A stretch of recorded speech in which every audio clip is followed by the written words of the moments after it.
very good evening to you. Welcome to the studio. Sheffield Live TV of a Thursday night means we always have some interesting football guests, usually football. We talk about sport generally in part two. We've got some quite diverse guests this evening as well. We have Jon Newsome, who needs very little introduction, the former Sheffield Wednesday and Leeds United defender, skipper at Hillsborough, among other clubs, Norwich City as well, and who now often does a bit of punditry either here or for the Sheffield Star newspaper, but he's actually going to take up, or has started, a new career within football, and we'll be revealing all on that with Jon this evening.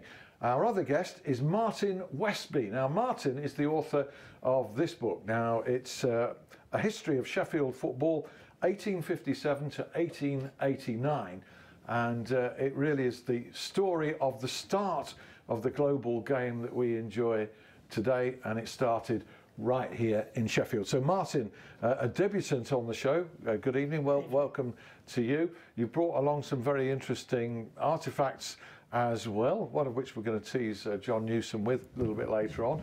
Jon Newsome has also brought in a sort of a football collector's item as well. We'll be talking about that in a little while. And Jon, of course, is a regular on the show. Indebted as ever to you, Jon. Oh, thank you. Thanks for the invite. Coming in. Always enjoy it. And so do we. Jon Newsome, super agent. We don't know about that. Will be. Yeah. Change, complete career change. Gone into something that sort of like rocks my boat really, and you know, something that I hope I know about, and yeah, football related. Okay, so there's a lot. It's a busy market out there, and you're joining. There's quite a number of ex-players doing that sort of work as well. Yeah. We'll be elaborating on that and why you're doing that, and you know what your aims are within that a little bit later in the show. But of course, Sheffield Wednesday occupies your mind a great deal at the moment, as it does my mind, and there's a lot of head scratching going on. There's a lot of less polite activity than that going on, where the supporters are concerned and the fortunes of the Owls. Before we just bring Martin in, briefly, what do you make of the situation at the moment? We'll get into some more detail later.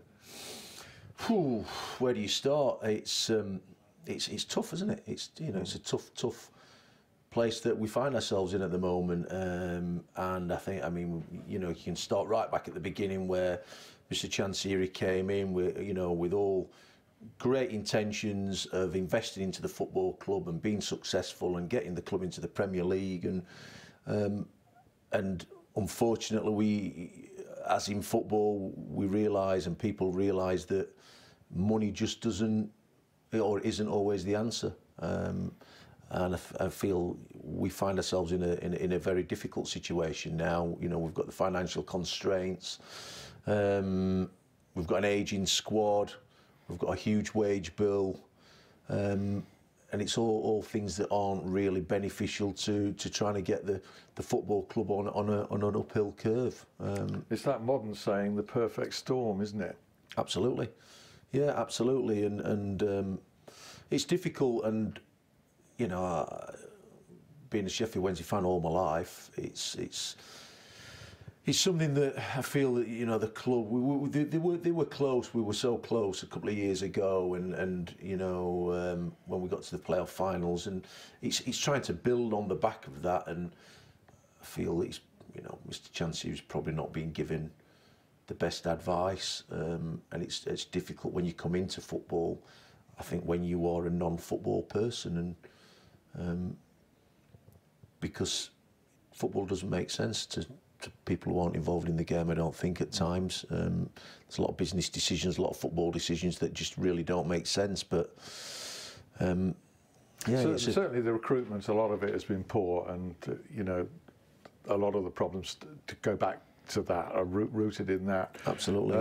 We're going to look specifically at just one or two areas, the team selection at Wednesday, the changes, the players that can come to the fore, what do you make of the weekend game, for instance, at Blackburn, and also talk about Sheffield United v Leeds United, because you played up the road at Elland Road as well. I did. With great success. Martin Westby, just before we go back to John about some of that, this book, A History of Sheffield Football, 1857 to 1889, and you brought some interesting things there. We'll come to those in a moment. But just the front of that book, I don't know if people can see, it's got the words speed, science and bottom there in quotes. I get the speed and the science. What's that reference to bottom? What were you talking about? It's a fantastic quote from 1872, and bottom back then meant what we'd probably call Yorkshire grit now, where if you were in a fight and you had a game on, you showed bottom, and it was stickability. Yeah, it would be another word beginning with B, wouldn't it, to describe it? Yes. Yeah, there's two words actually beginning with B either, which would fit in, wouldn't it? You stick with bottom. Yeah. It's more polite. Yeah. So that's what it means.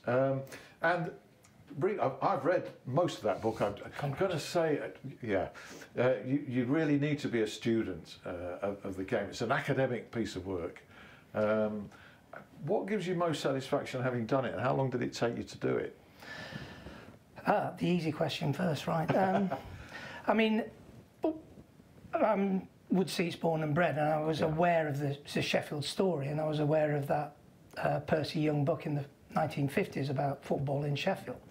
And I always thought that there was more about that story about my hometown. But I wanted to get where it stood in the framework of association football overall. So I spent about 5 years researching the chronology of all English football teams from 1857 through to 1889, looking at the football annuals in the British Library and looking at the new digitised stuff that you can get now on the newspapers.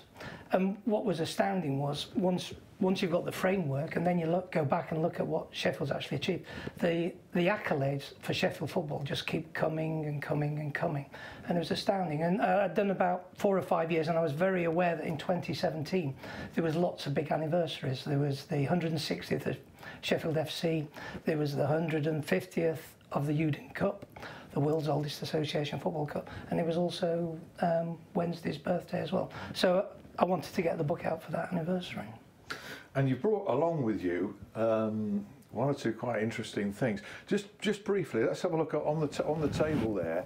You've got, and we'll have a closer look at this in part two. This is a publication which dates back to 1857. No, steady. 1876. Sorry, 1876. The Sheffield Portrait Gallery. Yes. And that picture, and this is an original copy of that publication that's behind cellophane here. And we are going to see a close-up in part two and more detail on it. But that's I think the first ever football team photograph to appear in print. So and that's there was lots of, if you look at Victorian newspapers, there used to be sort of those engravings with, it was woodcut that they then used, and you get those drawings. But it's another great first for Sheffield in that was the very first photograph that ever appeared in the press. So it's the world's first football team in press. But what was amazing is that photograph was designed to be detached off the magazine. Yeah. And you responge it again and you put it into your autograph book. And so it's very rare to find the actual magazine with the photographs. So people who bought that back in the day would have detached it and put it in an autograph book, which may have disappeared. So you've actually got a copy. Is that worth something? What's that actually worth? Well, I bought it fairly cheaply for £200. Right. But then I've obviously done a lot more research. I don't think people realised just how important it was, and the fact that it was the first one. So I'd like to think that the hard work I've put in has at least done something to that value. Yeah. I certainly wouldn't part with it for love and the money. It's a very special thing. Right, we've got two other special price lists to the people here, items to show you in a few minutes' time. We'll come back to those. They're well worth waiting for, by the way, and a bit of a question for you to take part in on the show as well. Read one of those items. John, Sheffield Wednesday at Blackburn scraped a victory the other night with, I thought, an extremely poor performance in an extremely poor match, but they got the 3 points against Bolton Wanderers. debates over too many changes by Jos Luhukay. You said that the team lacked an identity, which I think has got landslide agreement. I think we all agree with you. So what is your, you're a defender, what is your preferred back line, and is it a 3 centre-backs or a 4? If it was you that was touching on you know the article that I did about the lack of identity, and what I meant by that was that it's very difficult to give a team any identity when they're constantly changing formation and personnel, and that's the sort of like the angle I was coming at for that.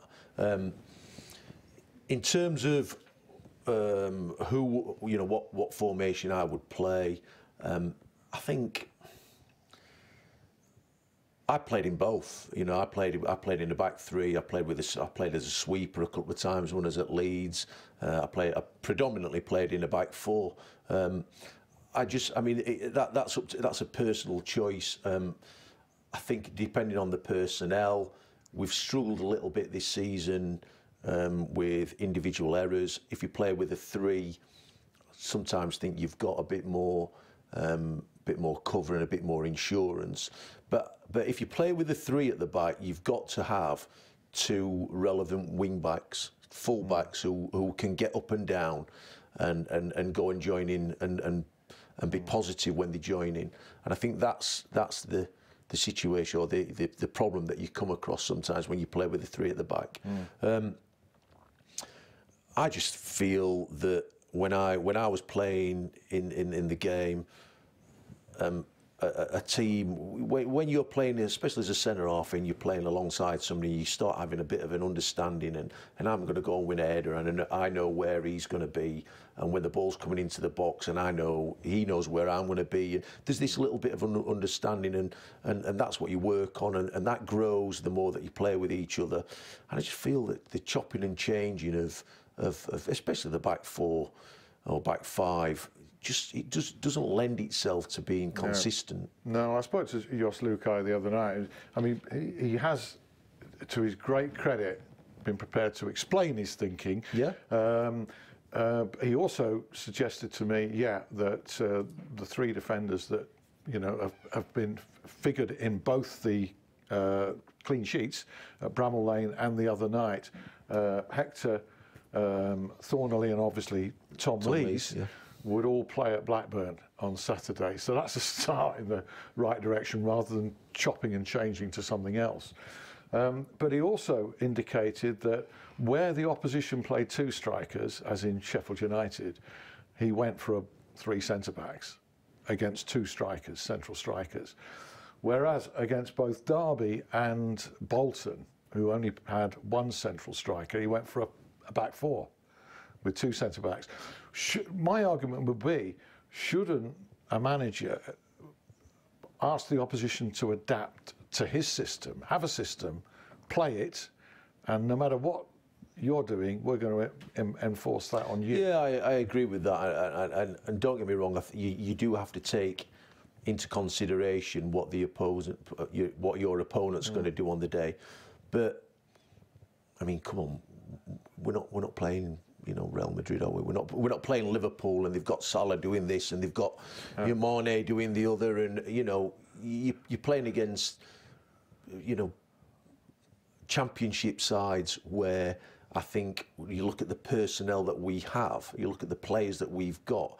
When we're firing on all cylinders and playing well and at the top of our game, and we're full of confidence, we should be able to go and win more games than we lose. Yeah. And I think I can understand his point of view, that I want to be, you know, absolutely. What you set up against what you're playing against, but.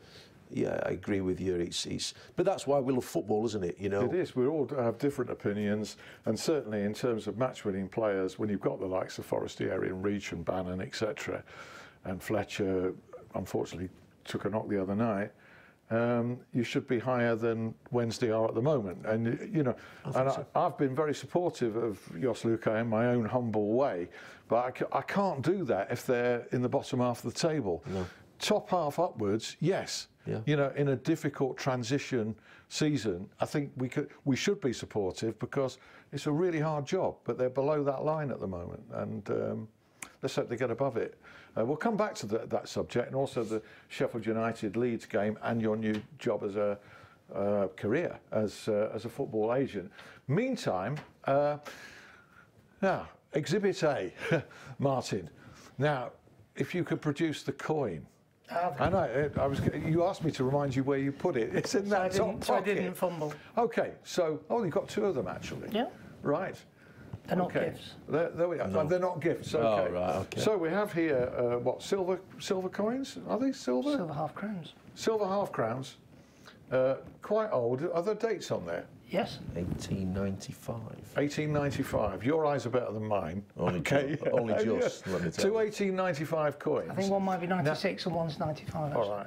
Now I know what these are, but John doesn't. Have you any idea what these represent? These coins? No idea. Football link. No idea whatsoever. The football league. You're touching something incredibly rare and important. Right. What we're going to do now, these are two silver coins, one's dated 1895, the other 1896. There may be somebody out there who's got an idea of the origins of these coins. If you have an idea on that and want to show how clever you are, if you could tweet either James Gregg, who's going to be here in part 2 with me, or myself, we'll have a look down our timelines during the break and see if anybody can guess the origins of those two silver There's a free coins. book if anybody gets it. A free book for anybody, and John's going to puzzle over that. He doesn't know the answer. However, it's a bit before my time, that's why. However, a little. One of us here tonight has got a league title winners medal. Is it you, Martin? You've usurped my moment there, haven't you? I think he's the winner. Yeah. All right, I haven't got a league title winners medal. Have you? I did. Yes, I have. Yeah. Have you brought it? I asked you to bring it. You asked me to bring it, yeah. You wouldn't have brought it otherwise, did you? No. You never actually, that never leaves the house, not ordinarily, does it? I've got a bad record with these. I've dropped no, I don't. League championship. I couldn't tell you the last time I looked at it or... Yeah. No. Fantastic. As I said to you before we came on air, you know, I think with a lot of players that they probably mean more to supporters and people connected to the club than they do the players, really, because I remember those times with my memories, not what that what it represents. You don't get it out and look at it every day. It just sits in a drawer or sits on a sideboard or something. That Leeds United, folks, Leeds United 1992, and of course it's got a special significance actually in terms of that year, hasn't it?